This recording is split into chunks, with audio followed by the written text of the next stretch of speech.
Hello, it's Bob Pandolfo. I'm going to do a short video about the Preakness. All right, so we know that the horse that won the Kentucky Derby, Rich Strike, is going to pass the Preakness, and the owners.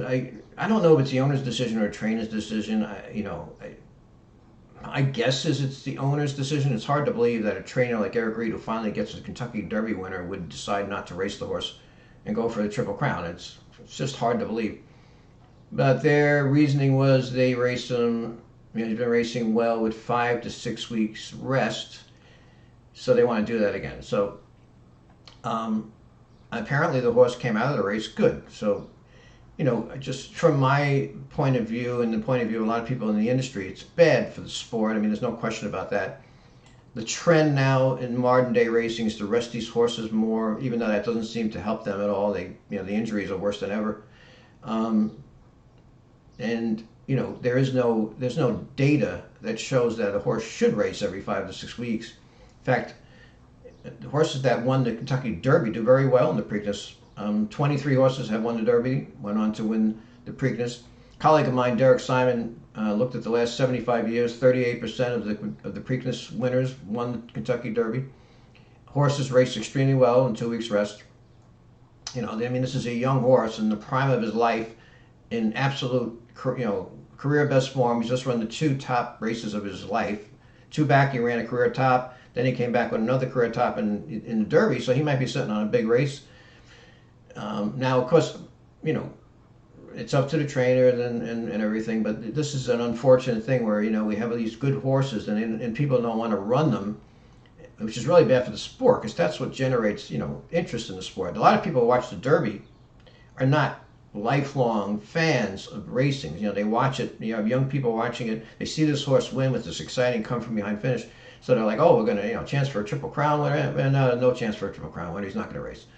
So, but I want to also talk about some of the things that people say, which, really are not true. Like one of the things that people said is, well, Pimlico has tight turns, so that's not a good spot for him.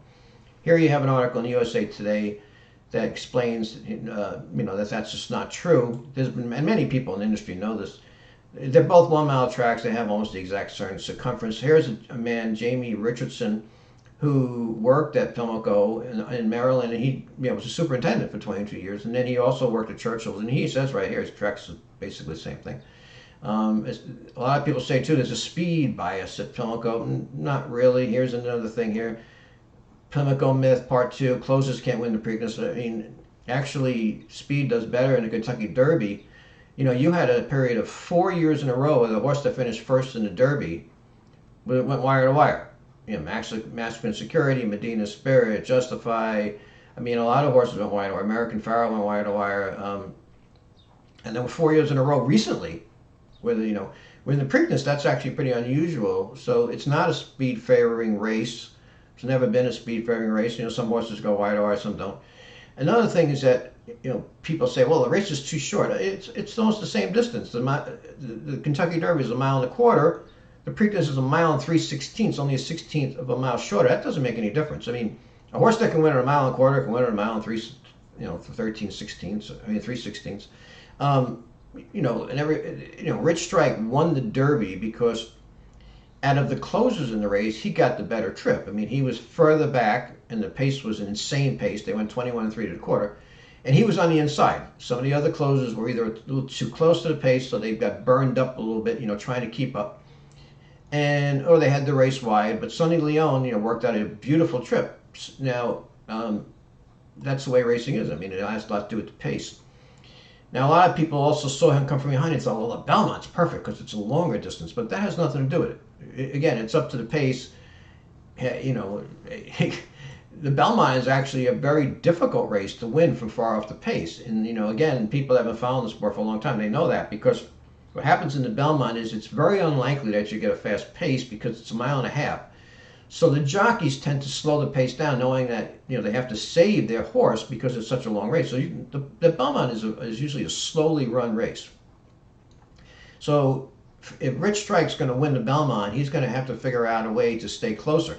Now, with the pace being slower, he probably wouldn't be 15, 20 lengths back. He wouldn't be as far back as he was in the Kentucky Derby anyway, just because of the pace of the race. But still, the horses that win the Belmont tend to be horses that stay close to the pace so that they can, make that move into, at the quarter pole. And yeah, I mean, there's no reason to think that he's like a perfect horse for the Belmont Stakes or anything like that. I mean, uh, the the Preakness actually could have set up really really well for him.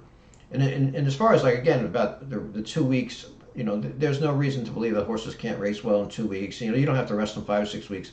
That's a general thinking in thoroughbred racing with a lot of the trainers now, but there's no data to support that, no scientific evidence at all. In fact, like I said, the horses have run huge coming out of the Belmont Stakes, right back into the Derby, into the Preakness. I mean, these are young, horses in the prime of their life.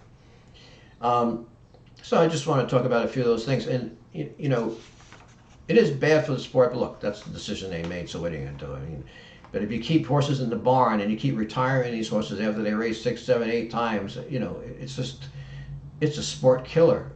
And years ago it was so much different. I was looking at Woody Stevens' statistics. Woody Stevens won the Belmont Stakes 5 times in a row, right?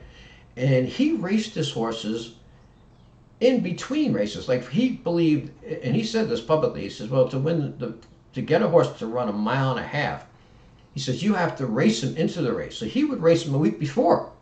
And here's some examples of how he used his horses. Now, Conquistador Cielo was his first Belmont Stakes winner.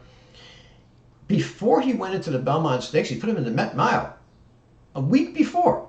And he won the Met Mile, and then he won the Belmont Stakes a week after. With Caveat, who was his second Belmont Stakes winner, he put that horse in the Derby trial a week before the Kentucky Derby. Now they bring these horses into Kentucky Derby, but no foundation. I mean, the horses raced 3, 4 times. Some of them. He raced the horse in the Derby trial. Then Caveat finished third in the Kentucky Derby, and then he came back. He's prepping him for the Belmont Stakes. He put him in an allowance race a week before. Again, he says, well, I have to get him tight to win the Belmont Stakes. He won the allowance race a week before, and then he won the Belmont Stakes. That was his second Belmont Stakes winner. Then he won his third with Swale, a horse that he also raced a week before. Then he won with Cream Fraiche. And Cream Fraiche was, a horse very typical of the horses years ago. He raced 64 times in his career for Woody Stevens, won 17 races and over $4 million.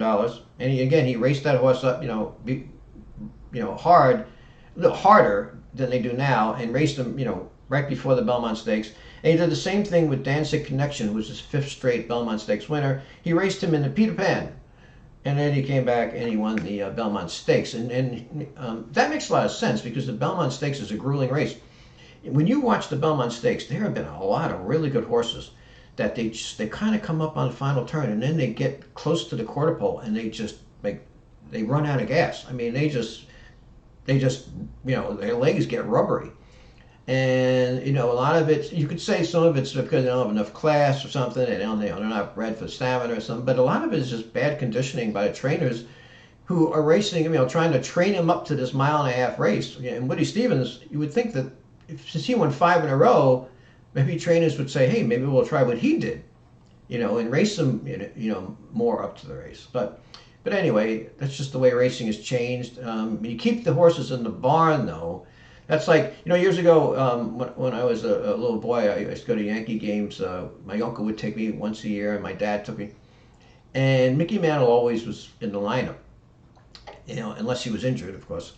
And he played a lot of times hurt. And the thing is that, nowadays sometimes they'll rest the player. We're going to rest our star today, Well, that's really bad. You imagine going to a Yankee game as a little boy and Mickey Mantle's not in the lineup, and because they was wanting to give him a day off, and there's nothing wrong with him, you know what I mean? Like, that would be really bad for the fans, who, maybe you're only going to one game a year, and, you want to see Mickey Mantle. I mean, that's why it's Mickey Mantle. That's why, if you go back to the end of his career, the Yankees were terrible the last few years of Mickey Mantle's career. The only reason why you watch the Yankees is to see Mickey Mantle, right? So you've got to have the stars participating. You can't have them in the barn, But anyway, that's my take on it. And press on the subscribe button. It's free. And, just click on the subscribe. That's good for my YouTube channel. And, hey, I wish Rich Strike the best of luck. I wish his owner the best of luck. I hope he runs well in the Belmont Stakes. I hope we have a good Preakness. Thanks.